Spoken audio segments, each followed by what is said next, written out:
কৃষ্ণ।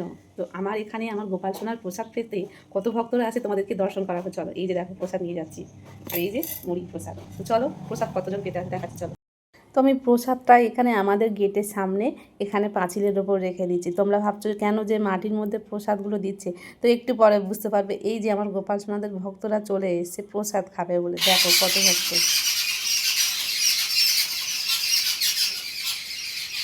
তো ওরা কিন্তু ঝগড়া আরম্ভ করে দিয়েছে আস্তে আস্তে। তো দেখো প্রচুর ভক্তরা কিন্তু আসে আমার গোপাল সোনার প্রসাদ পেতে। আর আমি প্রত্যেক দিন কিন্তু প্রসাদ রেখে দিই যাতে ওরা আসে, এসে প্রসাদ পায়।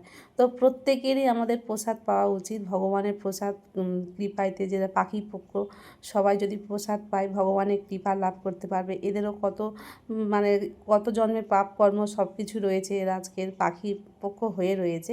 তবে প্রসাদের গুণে সব কিছু অনেক কিছু দোষগুণ কেটে যায়। তো দেখো সমস্ত প্রসাদ কিন্তু ওরা এখান থেকে খেয়ে নিয়েছে। দেখো একদম পুরো পরিষ্কার হয়ে গেছে।